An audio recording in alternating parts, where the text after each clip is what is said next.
Hey everyone, and welcome back to Only in Germany.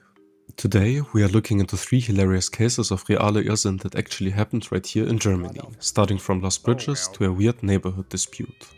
Our first stop is a story that sounds like something out of a comedy sketch, but it's a very real situation in Hessen. Near the towns of Lorsch and Heppenheim stands a truly historic 18th century bridge. It was damaged back in 2015 by an agricultural machine, and because of its protected monument status, Denkmalschutz said it had to be renovated. Except this renovation wasn't cheap. It cost was 315,000 euros. And for what, you ask? To lead directly into a fence. Yup, a fence. At one end, the bridge now dead ends into a nature reserve that was renaturalized a few years later. The Bund der Steuerzahler, Germany's Taxpayers Association, rightly featured this in their Schwarzbuch, from which I also take part of my inspiration.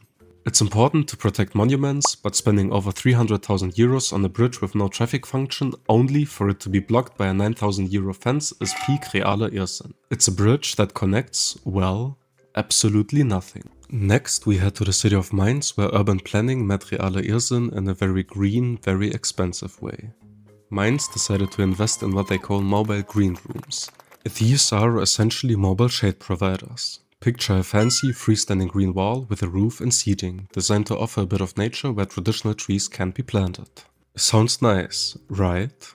Each one of these green rooms cost a whopping 33,000 euros to set up for just a 5-month period, covering everything from plant cultivation to transport and maintenance.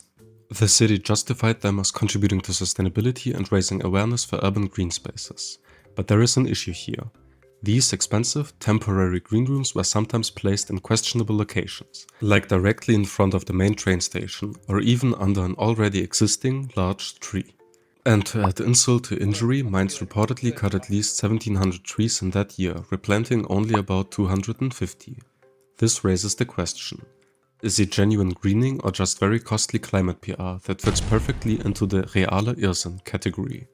Finally, let's talk about a classic example of reale Irrsinn that hit headlines just last year. The notorious Fensterstreit, the window dispute from Nuremberg. This isn't about millions of euros, but about the incredible lengths people and the legal system will go for the sake of rules and perceived rights. In Nuremberg, a man named Michael Stelzer lives in a historic Baroque house which is about 300 years old. However, his neighbor complained because the windows are very close to his property, feeling observed through them. The neighbor invoked a specific German legal concept called Fensterrecht, or window right, which in Bavaria states that windows less than 60 centimeters from a neighbor's property line must be unopenable and opaque up to 1.8 meters high if the neighbor demands it. In the first instance, the court actually sided with the neighbor. This would have meant Stelzer's family couldn't open or even see out of several windows, completely cutting off light and ventilation. Talk about absurd consequences. Thankfully, the case went to the higher regional court of Nuremberg, which, after an on-site inspection, overturned their decision this past June 2024. They ruled that enforcing this Fensterrecht was disproportionate as it would severely impact the livability and safety of the Stelzer's home. But, believe it or not, the dispute isn't over. The case is now going to the Bavarian Supreme Court. It's the kind of Irrsinn that makes you both laugh and genuinely scratch your head at how seriously seemingly trivial matters can be taken here. So, there you have it, 3 prime examples of reale Irrsinn from Germany. From bridges to nowhere, to mobile green rooms, to bureaucratic battles over windows. It shows that even in the land of efficiency, logic can sometimes take a detour. What do you think? Have you encountered your own reale Irrsinn in Germany, or anywhere else? Let me know in the comments below. If you enjoyed this deeper dive into German quirks, hit that like button and definitely consider subscribing for more insights into life in Germany. Your support truly helps this channel grow and means the world to me.